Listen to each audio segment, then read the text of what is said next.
Hey guys, this is John. In this video, I'm going to be installing these beautiful CNC machined billet aluminum engine plugs on my Yamaha R1 race bike here. And you'll notice that when you've worked on your bike, you've probably seen these plugs on the side. They have a Delrin plastic plug with an oil ring on it. These machined ones have a groove to put the O-ring on to seal it. And this is an interesting upgrade, right? Because I mean, my bike's never leaked out of this plug before, but in just working on the bike, it always kind of, I don't know, irked me that this is plastic. I mean, I believe in the engineering of Yamaha to use Delrin for this. It's a very tough material. Obviously, when you're building a race bike and you're looking for the absolute maximum reliability and performance, you want something like this, right? That's billet. Now, this was provided to me. I did pay for it from Chris Horton from Apex Performance, and I'll put his information in the description of the video. The cost on these, you can get the cost from him. I'm actually scared to like quote what these cost, but expect to spend a little bit over $100 to get two of these. Yeah, it's black anodized. It's a nice part. Is it going to make the bike faster? No. Is it going to make the bike lighter? No. But it's definitely going to give it a tiny bit of reliability improvement. So I'm going to walk you through installing these and then safety wiring them, and you can kind of see that. I get a lot of questions about safety wire. It freaks people out. So I'll cover that as well. I'm dropping everything today because I'm holding the camera. We'll just take out this titanium bolt. This is drilled already for safety wire. I'm having a hard time focusing on it. There we go. You can see this is actually one that I had created for me in a batch from China. They didn't actually make the heads deep enough, which is sort of my fault. So they strip out pretty easily. That's why I didn't sell these, but we'll get another batch at some point. And just rotate this and pull. Comes right out. We're not leaking any oil. The engine has oil in it. But yeah, I mean, here's the stock one. And you can see it's kind of dirty. So I'm gonna take this O-ring off, put it on the other part. The way that I'm going to take the O-ring off is to just use a little hook. These are nice to get. You can get these from Lowe's or a home improvement store, but it's always nice to have one of these to take the O-rings off. There we go. Okay, so here's the plug we took out and took off the O-ring. Pretty easy, and it's in good shape, so we're going to reuse it. But if this were in bad shape, you can get O-rings from like Harbor Freight. You can get the OEM one too if you want, but it doesn't have to be an exact match. But this one's in really good shape, so we're going to reuse it. And then this is the hole that it's plugging, and just wipe it out. You always want to make sure your hole is clean, right? Giggity. All right, so we're going to put the new one in. And you could use engine oil on this. You need some kind of either oil or grease just to seal it. But for me, I'm just going to use some grease from my BMX racing days.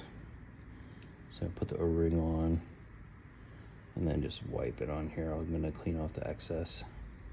And this is just so that you have that seal when the O-ring's under pressure, if it ever is, right? So get it on there. Kind of messy. Just clean off some of the excess here. It doesn't really matter. And it's just going to push right in. It's literally done. You can wiggle it back and forth to line it up. Cool. And now I've got a brand new titanium bolt we're going to use. And this is some blue Loctite. It's like a chapstick. All right, my kids are in the background. Ignore that. And just gonna put this 5mm in. here. Okay, we'll get this in.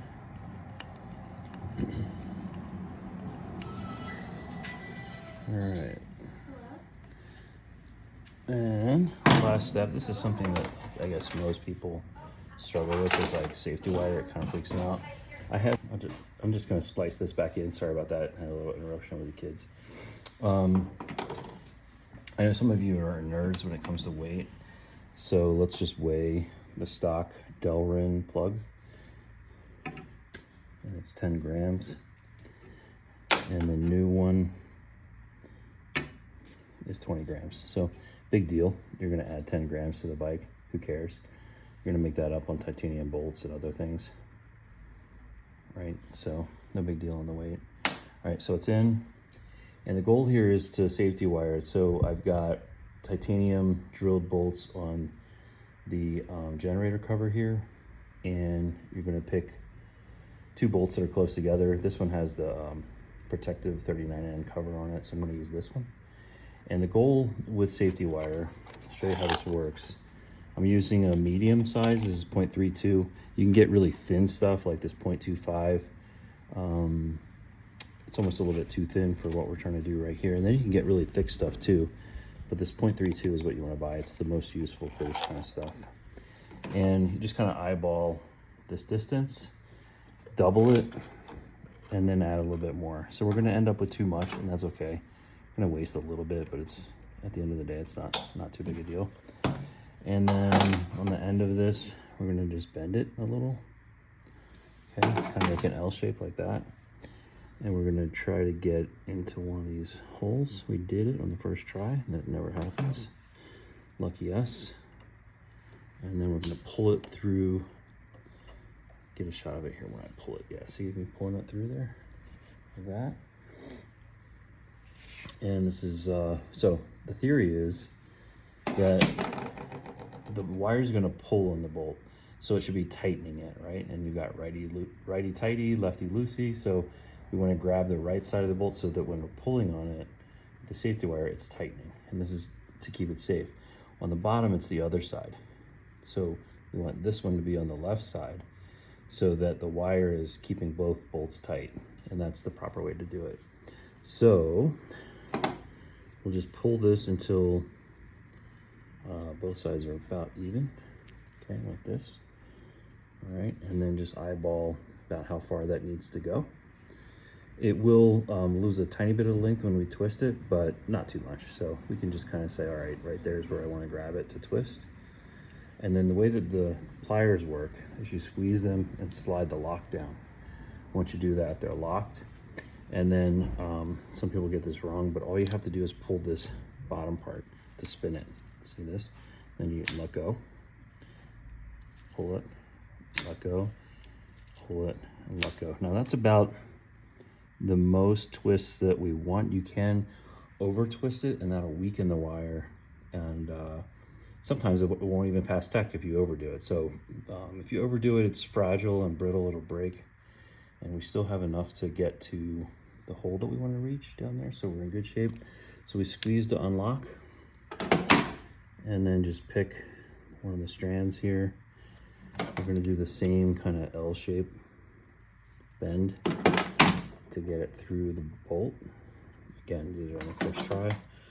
It's great. Grab the end, pull. All right, we've got it kind of set up really nicely. Now you notice there's one wire coming through the middle of the bolt and one on the outside. This is ideal. We're gonna, there's different ways to do this. You could do a plus pattern, a bunch of fancy patterns. This is gonna be like the easiest kind of low budget way to do it, I guess, or the simplest way to do it. But in case you ever need to get into this generator side, which if you ever drop your bike, by the way, if you ever crash on the left side and this side of the engine touches down on the pavement, these generators tend to crack, and I have a spare one for racing so that if that ever happens, I can replace it at the track. But that did happen to me once at the track at a low side. The generator cracked. I couldn't start the bike, and luckily I had, at that time I had a backup bike, but there's a chance you're gonna need to get in here, so I wouldn't stress about making this too crazy perfect, because you may have a situation where you need to get back in there. We could go ahead and cut some of the excess here, but I'm just gonna leave it for a minute.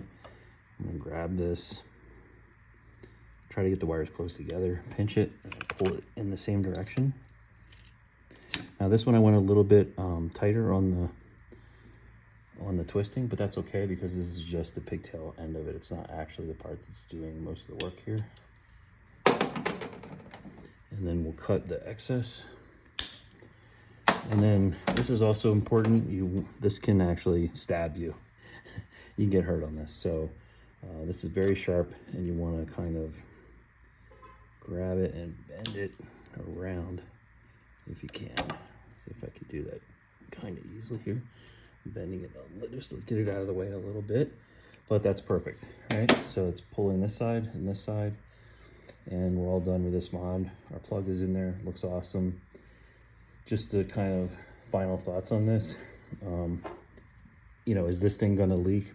Probably not. I've never had one leak, but it is always a little bit disconcerting when you see a critical engine part, semi-critical engine part, and it's made out of plastic. We know these engines get crazy hot, right? So this is just another way to make your bike bulletproof. I think, you know, if somebody knows what they're looking at, you ever take your bike to get engine work done or modifications, or a shop that really knows what they're doing, or a real mechanic from like Moto America, and they see something like this, you're like, holy shit, that's cool. So it's got a little bling factor to it, but I wouldn't say it's an absolute necessity, but it's a very cool part.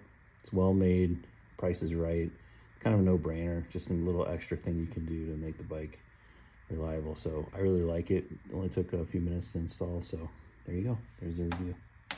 See you guys later.